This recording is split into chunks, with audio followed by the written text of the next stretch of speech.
The torpedo struck before anyone even saw the dam wake. A thunderous roar ripped through the steel belly of the USS Harrington, pitching men out of their bunks and sending coffee mugs and charts flying. Seawater blasted through the corridor like an angry beast, swallowing lights, voices, and everything in its path. Screams turned into echoes under the alarms. It was 4:37 hours in the Pacific, somewhere near the Marianas, and the ship that was supposed to be untouchable was bleeding fast. Corporal David Kane, U.S. Army liaison aboard the Harrington, slammed against a bulkhead, blood smearing from a gash on his temple. He wasn't even supposed to be on a Navy ship. Army grunts didn't belong out here, but command had stuck him with a liaison mission. The kind of assignment you get when you piss off the wrong colonel. "Get to the main deck, move, move, move," a sailor shouted, half his face slick with oil. Kane pushed himself up, blinking through the haze. The deck tilted sharply, throwing him against a wall. He felt the vibration of metal screaming beneath him, another explosion, deeper this time, like the sea itself had opened its mouth. The Harrington was done for, everyone knew it. Kane stumbled into the corridor, boots sloshing through a rising flood. He caught sight of a young sailor clutching a fire extinguisher like it might save him from drowning. "This way, kid," Kane yelled, grabbing him by the collar. "Don't freeze up, move." They barreled up the ladder toward the deck, water chasing their heels. When Kane burst into the open air, the night sky was on fire, black smoke, orange flames, and tracer rounds streaking like angry comets. Japanese Zeros swarmed overhead, machine guns spitting fire. The Harrington's anti-aircraft crew fought back desperately, the thunder of the guns shaking the deck. "Son of a bitch," Kane muttered, watching 1-0 dive low, its nose cannon blazing. He ducked as bullets ripped through the rail inches above his head. A sailor beside him took a round in the chest and went down hard. Kane dragged him behind a hatch, hands slick with blood. The kid's eyes were wide, glassy already. "Don't you quit on me, damn it," Kane barked, pressing down on the wound. But the sailor's body went still, a single breath slipping away into the smoke. There was no time to mourn. "Evacuate, abandon ship," the order rang out over the intercom, distorted and desperate. Kane looked toward the lifeboats. 2 were already gone, another dangling sideways over the water. The 4th hung by one rope, spinning wildly. Men shouted, fought, prayed.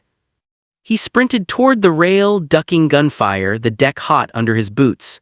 He reached the last lifeboat as a torpedo struck the stern, this one hit like a hammer from hell. The explosion launched him into the air, then down into black, freezing chaos. When Kane surfaced, the Harrington was half submerged, flames devouring her deck. He could hear men crying out, some calling for their mothers, some for God. The air smelled of diesel, salt, and burnt flesh. He swam toward a floating piece of debris, a wooden plank from the deck railing, and clung to it, chest heaving. Around him, the ocean glowed faintly with firelight. Then he saw it. Through the waves, maybe 50 yards out, a periscope broke the surface. Sleek, silent, watching. "Bastards," Kane whispered, teeth chattering. He didn't know how long he drifted, minutes, maybe hours, before the destroyer Raleigh appeared from the east, spotlights cutting through smoke and mist. Rescue boats fanned out, pulling survivors from the water.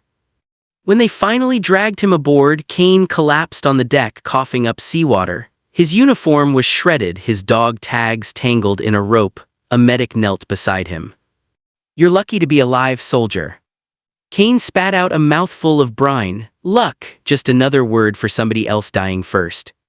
The medic blinked, unsure how to answer. By dawn, the survivors huddled under blankets, shivering and silent. The Pacific stretched endless and cruel around them. The Harrington was gone, just a dark stain on the horizon. Commander Lewis, the Navy officer in charge, paced the deck, face hard as iron. "They hit us clean," he muttered to no one. "They knew exactly where we'd be. They were waiting." Kane overheard him. "How the hell did they know our course?" Lewis turned sharply. "You Army, right?" Kane nodded. "Corporal Kane. I was assigned to deliver encrypted field orders to Guam. Looks like I won't be doing that anymore." Lewis studied him for a moment, then sighed. "We'll talk later. Right now we've got men to bury." Hours later, as the sun climbed, the sea turned deceptively calm, blue, endless, peaceful, but the mood on deck was heavy. 37 men gone, a battleship sunk, and somewhere out there the enemy sub still prowled the depths. Kane found himself sitting at the stern, staring out at the horizon. He had seen death before in jungles, in ruined villages, but something about this was different. It was precise, planned. It meant they were being watched. That night, after the rescue ship rejoined the main fleet, Kane was summoned to the operations cabin. The air inside was thick with tobacco smoke and tension.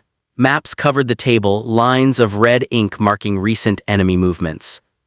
Lewis stood beside a gray-haired man in army fatigues, Major Grant, Kane's superior.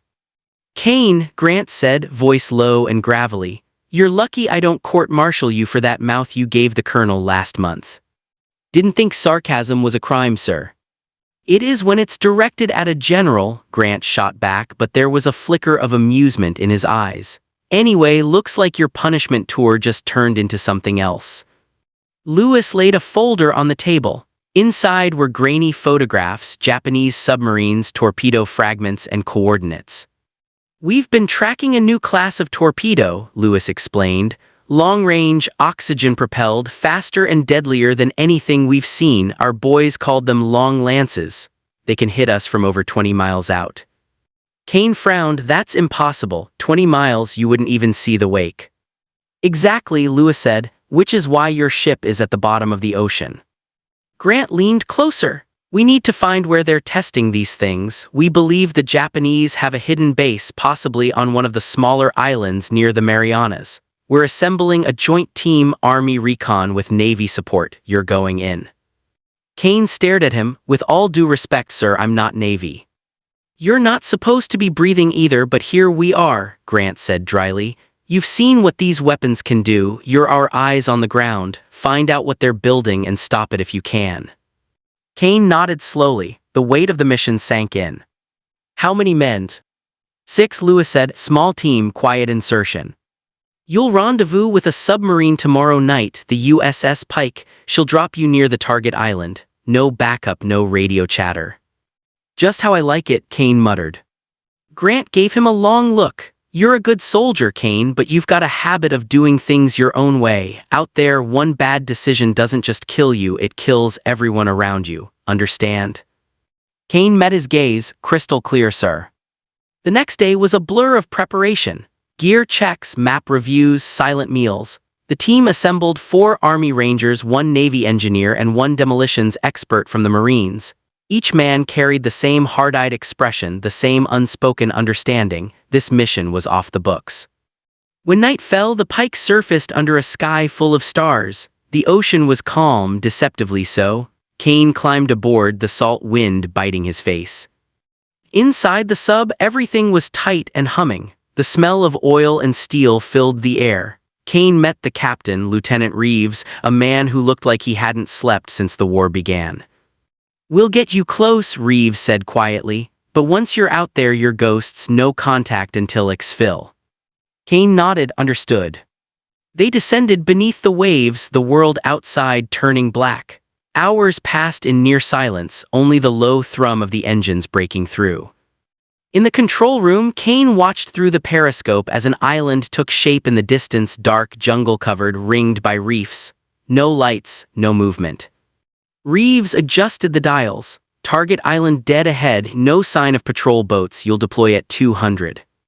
Kane turned to his team. "All right, listen up. We go in quiet, no hero stuff, no noise. We find the base, confirm the intel, and get out. If things go sideways, we regroup at the southern cove. You got that?" "Roger that," the Rangers replied. At 200 sharp, they surfaced. The hatch opened and cold air hit them like a slap. Kane climbed out first, his breath clouding. The moonlight glinted off the calm water. They slipped into the sea one by one, paddling toward the island on silent rafts.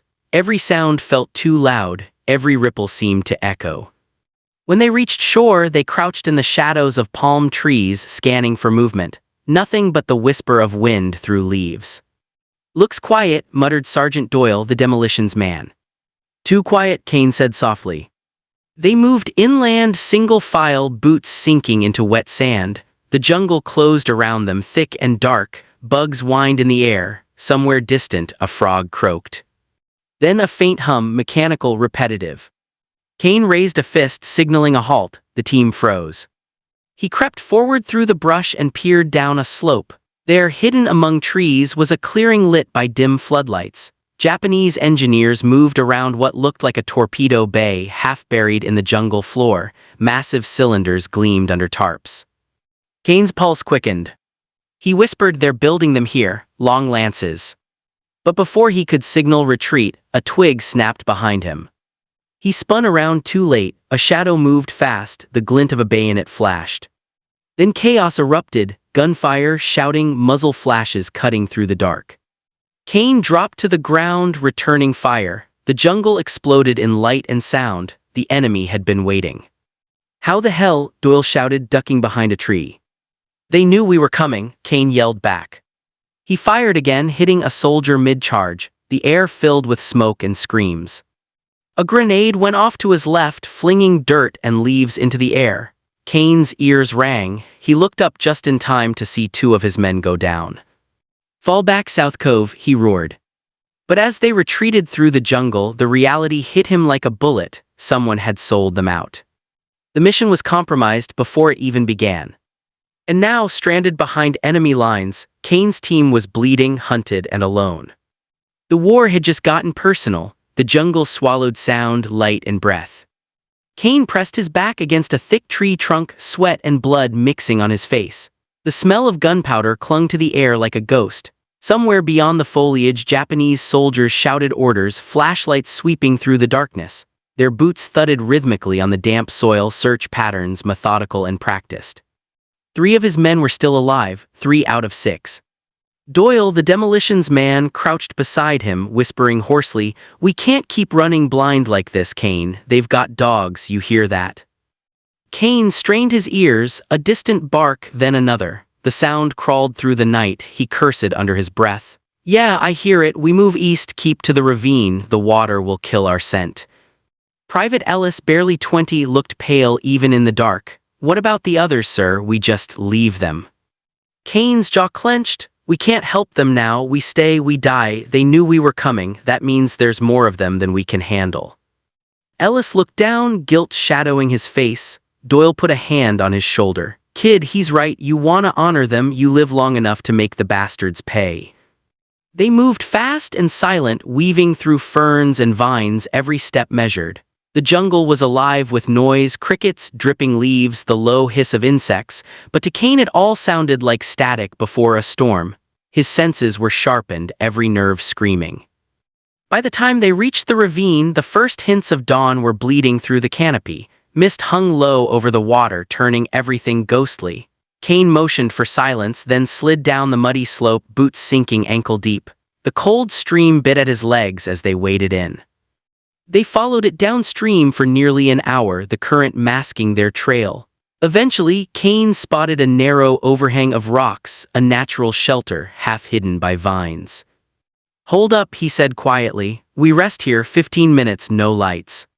They collapsed inside, breath ragged. Doyle pulled a flask from his vest, took a long sip, then handed it to Ellis. The kid shook his head. "You'll need it," Doyle muttered. Kane unrolled a soaked map on the ground, smoothing it out with trembling hands. The edges were torn, the ink bleeding. He pointed to a spot marked in red pencil. "This is where the sub dropped us. The base is here, about 6 clicks inland. The South Cove extraction point's still our best shot, but we can't go straight there, too exposed." Doyle frowned. "You think Command'll still have a sub waiting, after all that noise last night?" "They better," Kane said grimly, "or we're stuck here till the war ends." Ellis, still clutching his rifle like a lifeline, whispered, "How did they know we were coming, sir?" Kane didn't answer right away. His mind replayed the ambush, the precise timing, the flanking fire, the waiting patrol. It hadn't been luck. Someone had fed them their coordinates. "Could be radio leaks," he said finally. "Could be a mole back at base. Doesn't matter. What matters is we stay alive long enough to report what we saw." He folded the map. "They've got a fully operational torpedo plant in there. Long lances, faster, longer range, more payload. If they start mass-producing those, every Allied ship in the Pacific's a sitting duck." Doyle exhaled slowly. "Then we make damn sure they don't." Kane looked up. "What are you suggesting?" Doyle's eyes gleamed with that dangerous grin engineers always got when thinking about explosives. "You said I brought enough C4 to blow a small island off the map. I say we finish what we came here for. Ellis shook his head. You're crazy, we're outnumbered, outgunned, and out of options, Doyle cut in. We can't just run. If we escape and that factory keeps running, the next ship they sink won't be ours, it'll be 10 others, maybe 20. Kane rubbed his temple, the wound on his forehead throbbing. We do this, we do it smart. No cowboy moves, we plant charges on the torpedo assembly bays, maybe the fuel depot, minimum noise, maximum damage. Doyle smirked, that's my kind of math. Ellis swallowed hard, and if we get caught? Kane met his eyes, then we make sure they regret finding us. They rested for a few hours in shifts. When the sun climbed higher, they camouflaged themselves with mud and foliage, moving only when the wind covered their sound. The heat was brutal, sweat soaking their uniforms, mosquitoes bit through everything. Kane barely noticed. By midday, they reached a ridge overlooking the clearing they'd seen the night before. Through the leaves, they could see it clearly now, an entire hidden compound carved into the jungle. Corrugated steel huts, fuel drums, work cranes, and a camouflaged dock where long torpedo hulls gleamed like silver snakes. Jesus, Doyle whispered, that's not a camp, that's a factory. Kane pulled out binoculars. At least 50 personnel, engineers, guards, probably a command post underground. We can't take it head on. He scanned further and froze. Near the dock, a small group of officers stood talking beside a shack. One of them wore an American flight jacket. What the hell? Kane murmured, adjusting the focus. He wasn't seeing things. The man was definitely American, blonde, late 30s, clean-shaven, a cigarette dangling from his lips. Doyle squinted. You're kidding me, a POW. No, Kane said darkly, he's giving orders. It hit him like a gut punch. That's how they knew, that's why they'd been ambushed. Traitor, Kane muttered. Ellis looked shocked. You think he's one of ours? Was, Kane corrected, now he's theirs. The anger simmered deep, cold, and steady. He'd seen plenty of men break in war, some from fear, some from greed, but betrayal still had a special sting. They watched the compound for another hour, memorizing guard patterns, truck routes, and the shift changes. When night came, they'd move in. As dusk fell, the jungle turned crimson under the sinking sun. Crickets screamed, and the distant sound of engines hummed through the air. At 1900 hours, Kane signaled the team forward. Faces smeared with mud, they slipped down the ridge and crossed the narrow stream toward the perimeter fence. Doyle knelt beside a wooden post and cut through the wire with quiet precision. Clear, he whispered. They slipped inside. The camp was eerily quiet. Most of the workers had retired, leaving only a few sentries packing near the floodlights. Kane led them through the shadows of stacked crates and oil drums, heart pounding. Every step echoed in his skull. When they reached the first warehouse, Doyle went to work. He placed 2 charges under the main support beams, timers set to 30 minutes. Fuel depot next, Kane whispered. They crept along the edge of the camp, staying low. The air reeked of gasoline. Large tanks loomed ahead, pipes snaking toward the docks. Doyle knelt, pulling another set of explosives from his pack. That's when a flashlight beam swept across the ground. Stop! A Japanese guard shouted in surprise. Kane moved before thought, knife flashing, a blur of motion. The guard gurgled, dropping his rifle, but the noise had already drawn attention. Damn it, Doyle hissed. Plan it and go, Kane barked. The camp erupted in chaos. Sirens wailed, shouts filled the air, and gunfire tore through the night. Kane returned fire, cutting down 2 soldiers near the dock. Doyle slapped the detonator and threw himself behind cover. Charges set. Move, Kane yelled. They sprinted toward the outer fence as bullets whizzed past. Ellis stumbled, crying out as a round grazed his arm. Kane grabbed him, dragging him forward. Keep moving, kid.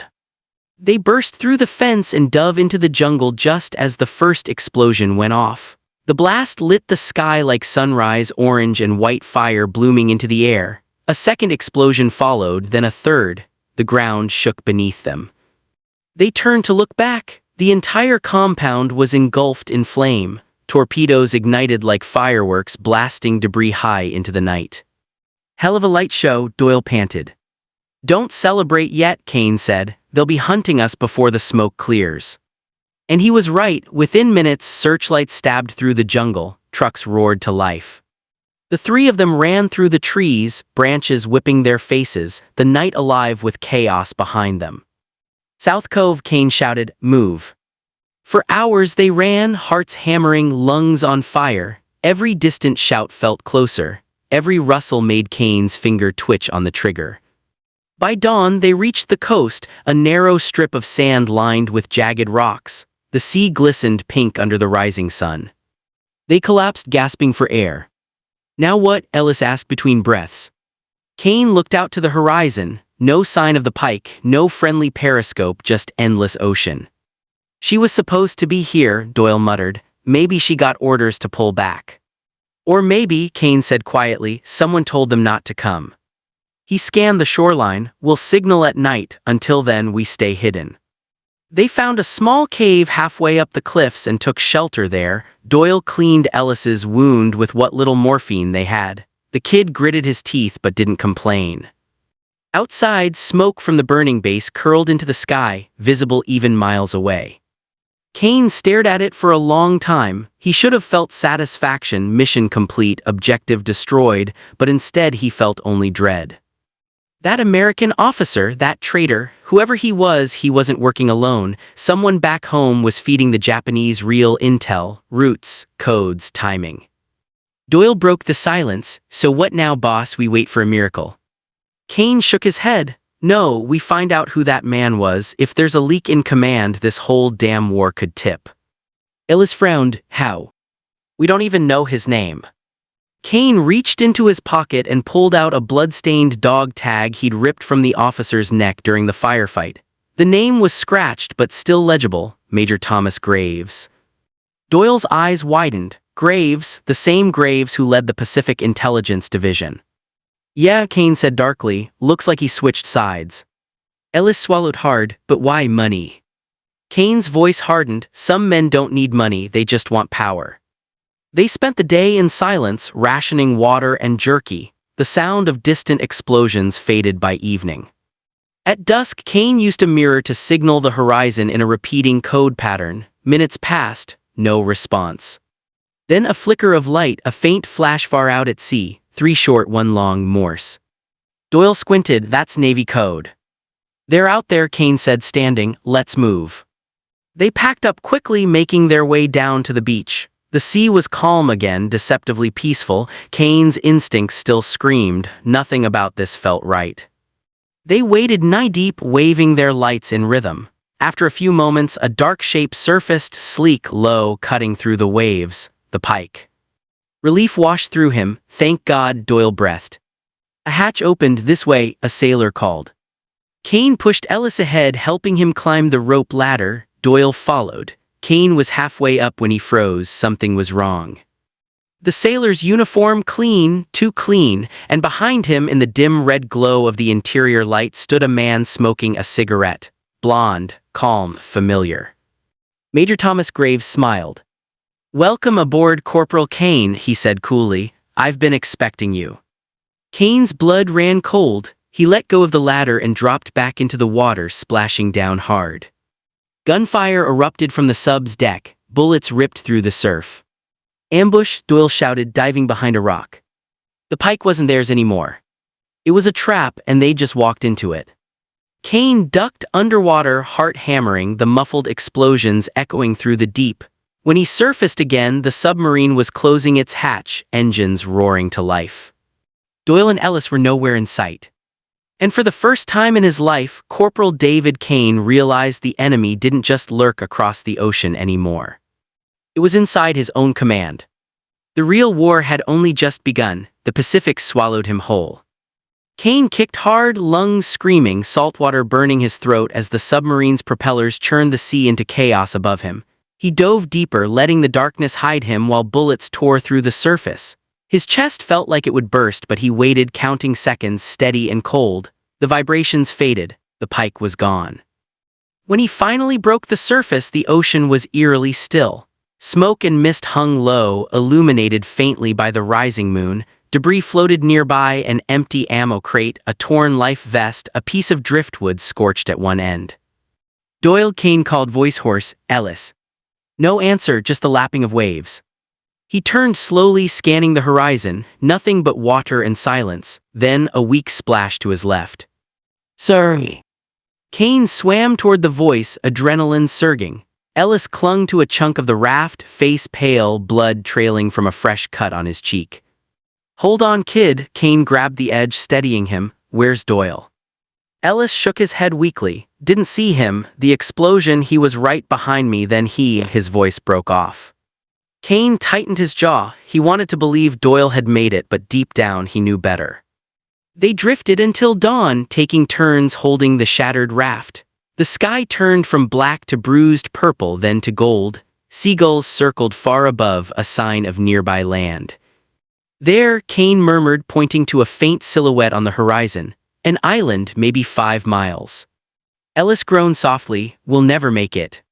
"Yes, we will." Kane gripped his shoulder. "You don't die out here, you understand me, you hold on." He tore a strip from his shirt, tied it around Ellis's wounded arm, then started paddling. Each stroke sent pain shooting through his muscles, but he kept going. For hours, the island inched closer. By midday, they reached the shallows. Waves carried them onto a white sand beach lined with jagged rocks and palms. Kane collapsed onto the shore, gasping, face pressed into the wet sand. When he could finally move, he dragged Ellis under the shade of a palm and checked his pulse. The kid was alive but barely conscious. Kane searched the beach for supplies, nothing but shells and driftwood, no footprints, no signs of life. He built a small fire with dry leaves and used his knife to carve spears for fishing. The survival instincts drilled into him years ago came flooding back. Shelter, food, water, cover, one thing at a time. Hours later, he had caught 2 small fish and boiled seawater in a metal canteen lid to make it drinkable. Ellis stirred, eyes fluttering open. "Where are we?" "Somewhere the maps forgot," Kane said, handing him a piece of fish. "Eat slowly." Ellis chewed weakly. "You think they'll come for us?" Kane looked toward the endless horizon. "If they know we're alive, they'll come to finish the job." Ellis frowned. "That officer on the sub, Major Graves, how's that even possible? He's supposed to be one of ours." "He was," Kane muttered. "I read about him before. Brilliant strategist, head of Pacific Intel for a while, disappeared 2 years ago. Official story was that he was lost at sea. Turns out he just switched sides." Ellis swallowed hard. Why would someone do that? Kane stared into the fire. "Because wars aren't just fought with guns, kid, they're fought with information, and Graves learned that the man with the best secrets wins. If he's feeding the Japanese our routes and codes, every ship we send is walking into an ambush." He leaned forward, voice low. "We have to get off this island. If Graves is alive, the entire Pacific Command's compromised." That night, the wind howled through the trees, carrying strange sounds, metallic clanks, distant engines. Kane's instincts prickled. He crawled to the edge of the tree line, peering out toward the water. At first, he saw nothing, then faint lights flickered on the far side of the island, not stars, lanterns moving in a pattern. "Son of a bitch," he whispered. He returned to Ellis. "We're not alone, someone's using this island." "Enemy." "Could be," Kane said. "Could also be smugglers or Graves' supply drop point. Either way, we're going to find out." By dawn, he'd rigged a makeshift spear and slung Ellis's rifle over his shoulder. "You stay here. If I'm not back by sunset, follow the coastline north until you find cover. Don't fire unless you have to." Ellis nodded reluctantly. "You sure about this?" "Not even a little," Kane said with a faint grin, "but that's never stopped me before." He moved through the jungle like a shadow, careful not to snap a twig or rustle a leaf. The terrain rose sharply, turning into cliffs that overlooked a narrow cove. From there, he saw it clearly, a small harbor half hidden by cliffs where 2 Japanese patrol boats were moored. A makeshift dock jutted into the water, and beside it stood several crates stamped with a symbol Kane recognized immediately: Imperial Weapons Division. Then he saw something that made his blood run cold. Graves. Standing on the dock in a crisp uniform, cigarette between his fingers, talking to a Japanese officer.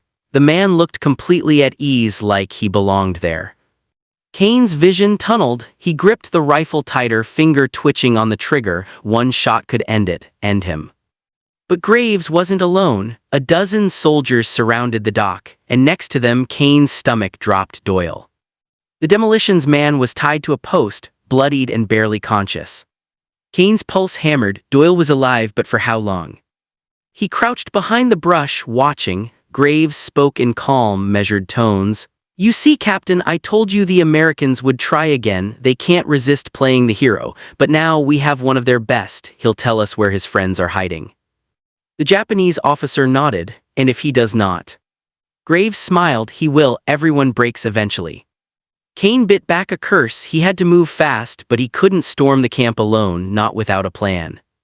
He backed away slowly, memorizing the layout. 2 guard towers, 1 fuel tank, and an ammo shack near the shore.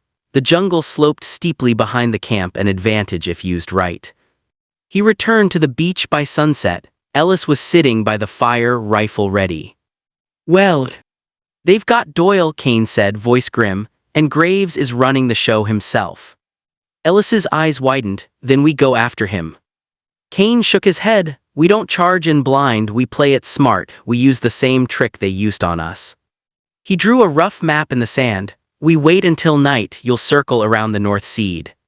He gave Ellis a signal, a brief flash of light. Moments later, a distant sound echoed through the trees, a rifle shot, then shouting. The guards turned, rushing toward the noise. Kane slipped down the slope, silent as a shadow. He reached the ammo shack, crouched behind the wall, and placed 2 small charges near the base. Then he crept toward the dock. Doyle was still tied up, head slumped forward. Kane's throat tightened. He moved closer, knife ready. Graves was packing nearby, muttering something to the officer beside him. "They'll come for him," he said. "Kane always finishes what he starts, that's what makes him useful." Kane froze. Graves knew he was here. The officer asked something in Japanese and Graves smirked. "Oh, he's here already, I'd bet my life on it." Kane lunged from the shadows. "Then you just lost that bet." He slammed Graves to the ground, knife to his throat. "Why, Graves, why betray your own?" Graves grinned, unfazed. "Because I grew tired of fighting for fools. The Japanese understand power, they respect vision. The US is too busy drowning in politics." "You sold your country for pride," Kane hissed. "Not pride, Kane, purpose." Before Kane could strike, a rifle cracked. Pain tore through his shoulder, spinning him backward. He hit the deck hard, breath knocked out. Graves stood, brushing himself off, predictable as always. Guards rushed forward. Kane fired back, hitting 2 before rolling behind a crate. The dock erupted in chaos, shouts, gunfire, explosions of wood. Then a deafening blast, the ammo shack detonated. Fire tore through the camp, shockwaves rattling the ground. Kane scrambled to his feet, dragging himself toward Doyle. "Hang on, buddy." Doyle's eyes flickered open. "Took you long enough." "Still complaining," Kane muttered, cutting him loose. "Good sign." They stumbled toward the jungle, bullets zipping past. Ellis appeared out of the smoke, face streaked with dirt. "We gotta move." Together, they ran for the cliffs. Flames licked the sky behind them, black smoke rising like a signal to the gods. At the top, they collapsed among the ferns, gasping. Below, the camp burned. Graves was nowhere in sight. Doyle coughed, blood on his lips. "Thought I was done for." "Not today," Kane said. Ellis checked the horizon. "What now? We can't stay here, they'll send patrols." Kane winced, clutching his shoulder. "We head inland, find higher ground, build a signal fire, someone will see it." Doyle managed a grin. "And if no one does?" Kane looked back at the inferno below. "Then we finish what we started." By dawn, they'd reached a rocky plateau overlooking the ocean. The sky was streaked pink and gold. Kane built a small fire with driftwood and leaves, using a broken mirror to amplify the smoke. They waited in silence. Every creak of the jungle felt like a threat. Hours passed, nothing. Then an engine's low rumble, a distant drone growing louder. Doyle squinted. "Plane." Kane stood, eyes sharp. "No, patrol boat, Japanese colors." Ellis's grip tightened on his rifle. "We're surrounded, aren't we?" Kane didn't answer. He stared at the approaching boats, his mind already turning gears. They couldn't fight them all. They couldn't outrun them. But maybe they didn't have to. He turned to Doyle. "You still got any explosives left?" Doyle nodded weakly, patting his vest. one charge why? Kane smiled faintly, because we're about to make sure they never find this island again. They spent the next half hour rigging the cliffside with the last of the explosives. The boats drew closer, their engines echoing through the cove. Kane handed Ellis a flare gun. When I say go, you fire into that ridge, then you run, don't look back.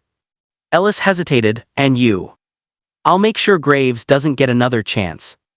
As the first boat neared the shore, Kane saw him, Graves, standing at the bow, alive, untouched, smirking like a man who thought he'd already won. Kane raised his rifle. Graves lifted his hand in a mocking salute. Persistent, aren't you? Yeah, Kane growled, it's a bad habit. He pulled the trigger. The shot hit Graves square in the chest. The man staggered, eyes wide, then fell backward into the sea. Kane turned to Ellis, now. The flare soared through the air, bursting into light. A heartbeat later, the cliffs erupted. The explosion ripped through the island, fire rolling across the cove. The patrol boats vanished in the blast, swallowed by a wall of water and flame. Kane dove behind a rock as debris rained down. The shockwave hit him like a hammer. When the smoke cleared, the sea was boiling. The dock, the boats gone, the island's edge crumbled into the ocean. Ellis coughed, coughing up soot. Did we get them? Kane looked out at the wreckage. Yeah, we got them. But as he spoke, a dark shape bobbed to the surface, a body drifting among the wreckage. Graves. Face pale still, but even from a distance Kane saw it, the faint twitch of a hand. His eyes narrowed. Not yet, he murmured. The war wasn't over, not by a long shot. The storm over the Pacific had turned savage by midnight, hurling rain like shrapnel against the steel hull of the USS Franklin. Every man aboard felt the ocean's fury, the way the massive carrier groaned with each rise and fall, how the decks trembled as waves slammed into her starboard side. The war had taken on a rhythm of waiting and breaking, and tonight it was breaking. Captain Marcus Dean stood on the bridge, soaked through his rain gear, peering through the narrow slits of the observation window. His hands gripped the railing until his knuckles went white. Below them, the engine room was fighting to keep the turbines alive under the violent pitching. The radar flickered like a nervous heartbeat. Captain, we've got movement on sonar 1,500 yards out, reported Ensign Walker, his voice sharp through the static. Bearing 042, could be debris, could be something bigger. Marcus didn't flinch. You mean it could be them? Walker swallowed. Yes, sir. The Japanese destroyer Kajero had been shadowing them for 2 days, a ghost in the water. She'd vanished during daylight, only to return in the dark, unseen but felt. It was like being stalked by something intelligent and patient. Keep sonar tight, Marcus ordered. No pings, we're deaf and silent until I say otherwise. Below deck, the torpedo crew was restless. Sergeant Nate Ellison, the unit's grizzled leader, sat cross-legged near the racks of Mark 14 torpedoes, the same cursed weapons that had caused more headaches than kills in this war. They were supposed to be America's pride, but half of them ran too deep, half failed to detonate, and some circled back like traitors. Private Hughes was cleaning one with a cloth, muttering, "You know, Sarge, sometimes I think these damn things are possessed." Ellison gave a dry laugh. If they are. Then the devil's our ally tonight. These beauties might finally get their payback. He didn't sound convinced. Above them, the storm screamed louder. Marcus felt the weight of every man, every decision pressing into his spine. He thought of the briefing back at Pearl Harbor, how command had labeled this operation as a simple recon sweep. But the simplicity had ended the moment they'd sighted enemy subs in these waters. The Kajero wasn't supposed to be here. None of this was. Sir, Walker said suddenly, sonar confirms fast-moving contact closing in. Marcus leaned over the radar screen. The blip was small, steady, purposeful. Torpedo boat, maybe two. They're charging us in a storm, Walker's disbelief cracked through. Marcus's tone was flat. The Japanese don't stop for weather, they stop for opportunity. He grabbed the intercom. Engine room, keep her steady. Gunnery, prepare for surface engagement. Torpedo teams, stand by to fire. Below, Ellison barked, you heard the man, load tubes 1 and 2. The crew sprang into motion, hands slick with oil and sweat as they wrestled the long silver torpedoes into place. The floor vibrated with the carrier's roar as thunder cracked overhead. Tube 1 ready. Tube 2 ready. Ellison shouted into the line, all set bridge. Marcus looked to the dark horizon. Through the rain, lightning flashed, and for one brief second he saw them, two low silhouettes slicing through the waves, charging toward them like wolves in a storm. "Fire one," he roared. A hiss, then the violent whoosh of release. The torpedo plunged into the black water, leaving a streak of foam. Seconds later, fire two. Both vanished into the night, then silence. Only the rain and thunder remained. The seconds stretched painfully. Everyone waited, breath held, praying the cursed Mark 14s would do their job for once. Then the ocean erupted. A distant explosion tore through the storm, followed by another. The glow lit up the rain like shattered glass. "Direct hit," Walker shouted, both targets destroyed. Cheers erupted across the deck. Men pounded each other's backs, hollering through the chaos. Even Ellison allowed himself a rare grin. Well, I'll be damned, they finally worked. But Marcus didn't smile. His eyes stayed locked on the horizon. Something didn't sit right. They don't send two boats without a reason. As if in answer, a new sound rose, deep, resonant, mechanical. The radar flared. Walker's face drained of color. "Captain, I've got a massive signature. It's not a destroyer, it's a battleship." Marcus's jaw clenched. "The Yamashiro," he muttered. "God help us." The Yamashiro was a monster, 35,000 tons of steel, bristling with guns that could tear a cruiser apart in a single volley. The storm had been her cover, the torpedo boats her bait. "All stations battle ready," Marcus yelled. "Brace for incoming." The ocean lit up with muzzle flashes. The first salvo came screaming in, shells the size of cars, one slamming into the sea just short of the carrier, sending a geyser of boiling water over the deck. The second hit closer, rocking the ship hard. Ellison and his crew were thrown off their feet as alarms wailed. "We're hit portside," someone yelled through the din.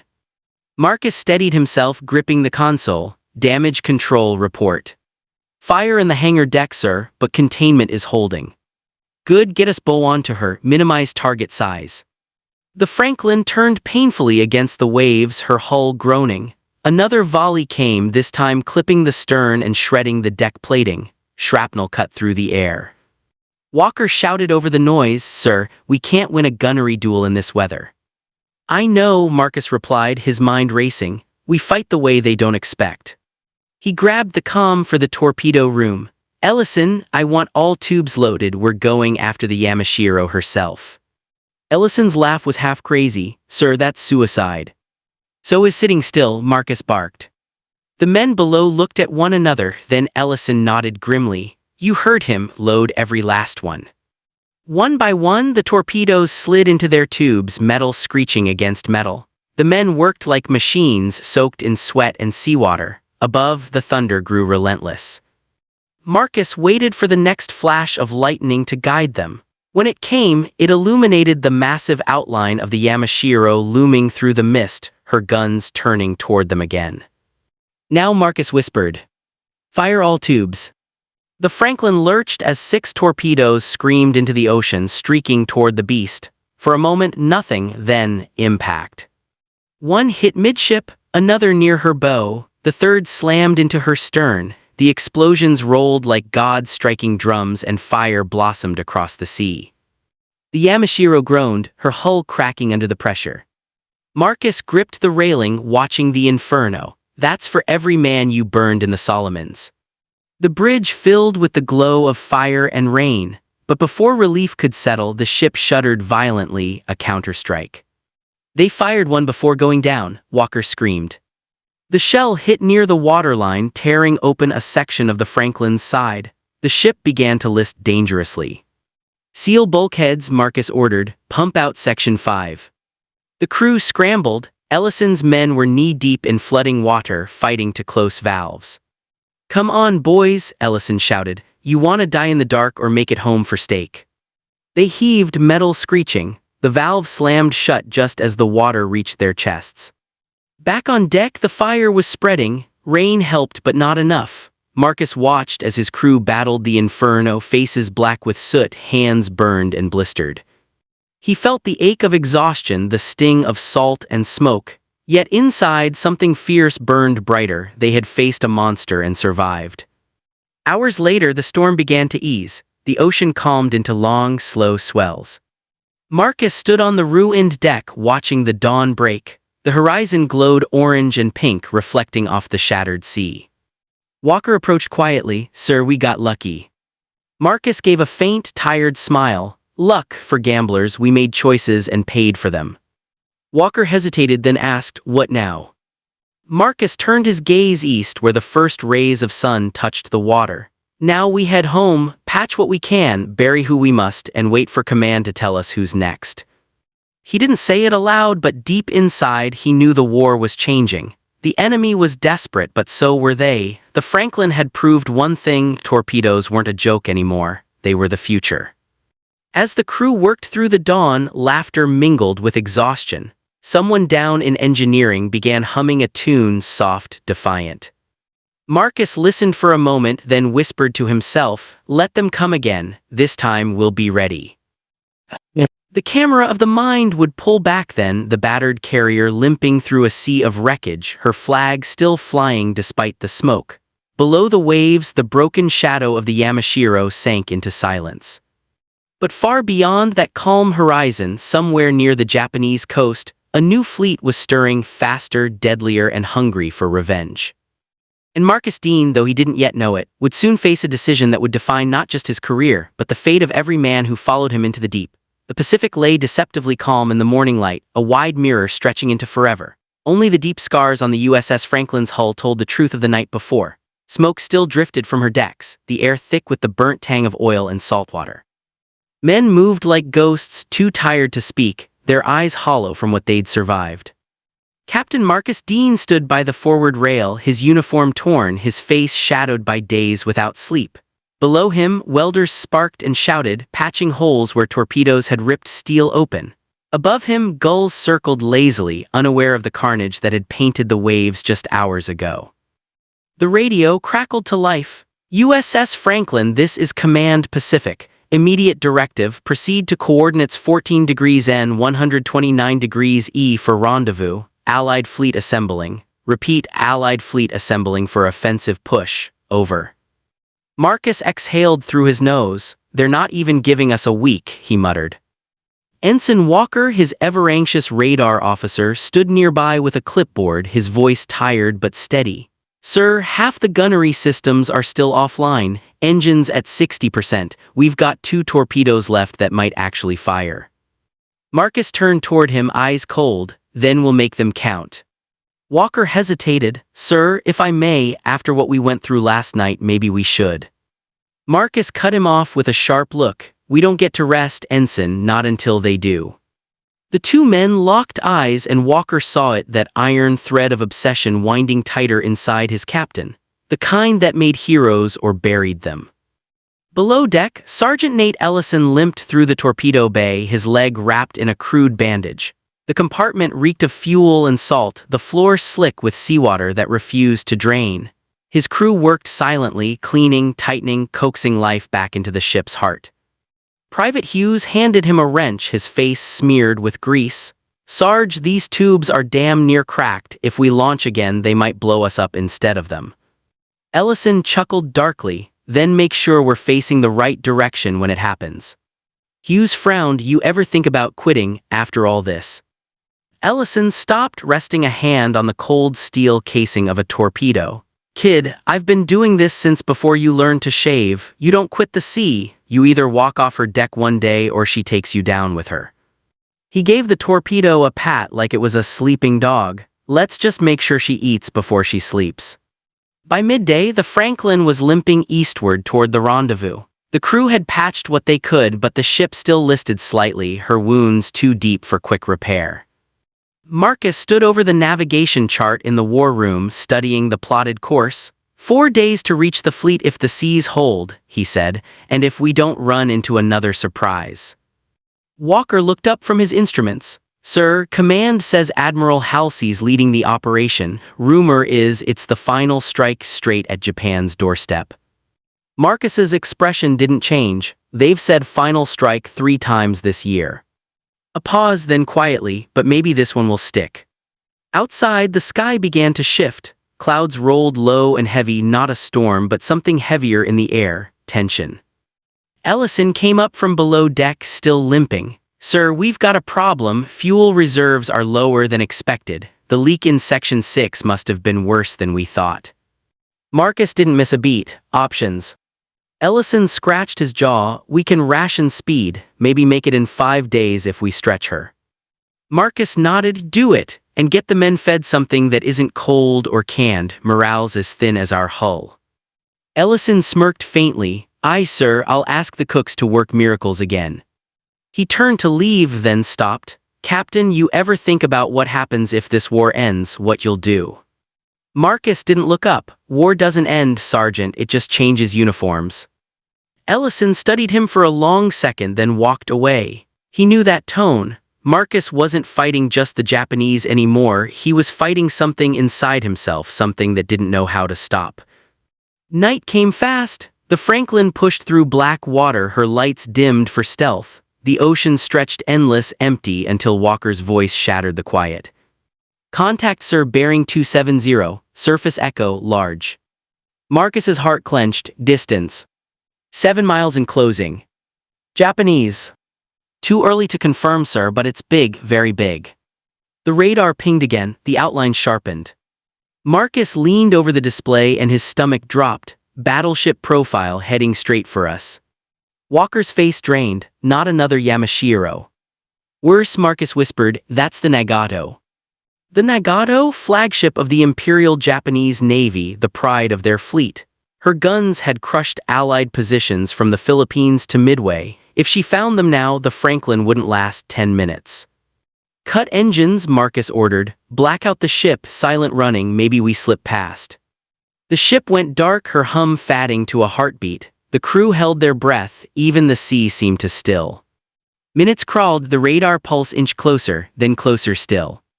Walker whispered, she's right on top of us. Marcus stared into the darkness, hearing his own pulse thunder in his ears. Don't move, don't. A distant boom cut through the night, then another. The Nagato had fired, but not at them. Through the rain, flashes lit the horizon. Another ship was out there, smaller, faster. Walker squinted. Sir, it's a submarine, ours. Marcus's eyes widened. The USS Tang. He'd heard of her, a legend in the making. Her captain, Richard O'Kane, was fearless, and right now he was taking on Japan's mightiest ship. The men on the Franklin watched in silence as the Tang unleashed a spread of torpedoes, streaking under the water like lightning bolts. The Nagato turned hard to evade, but one torpedo found her midship, erupting in a fireball that tore through her decks. Holy hell, Walker breathed. The Nagato staggered, listing, but she wasn't finished. Her secondary batteries opened up, firing blindly into the dark, desperate. One shell struck the sea near the Tang, too close. Marcus felt his stomach drop as a white column of water erupted, then silence. Walker whispered, did she make it? Marcus didn't answer. The Tang's sonar echo vanished from the scope. After a long, heavy moment, he said quietly, Kane knew the risk, he fired anyway. The words hung in the air like smoke. Then, faintly, unbelievably, another echo appeared on radar, a small blip moving away from the wreck. Marcus grinned faintly, she's alive.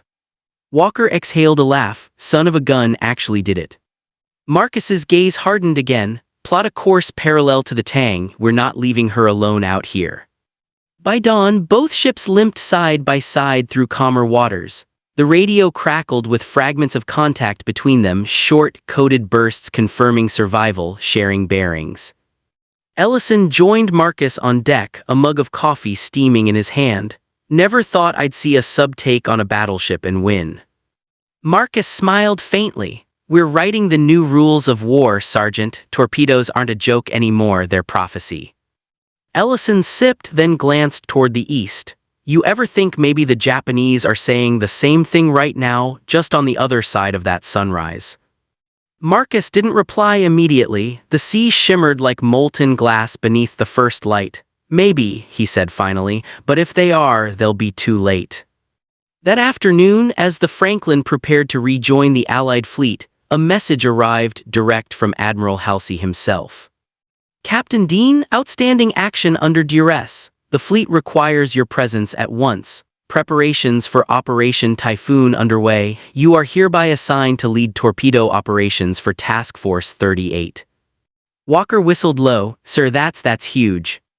Marcus folded the paper slowly, staring out at the endless blue. It's also suicide. Ellison laughed under his breath. That's starting to sound like our specialty.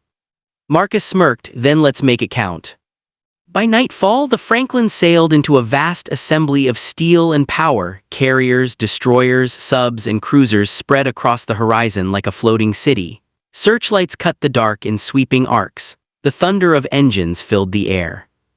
Overhead, dozens of planes roared into formation, their wings glinting under the moonlight. Walker watched from the deck, awestruck. I've never seen anything like it. Marcus nodded slowly. You won't ever again.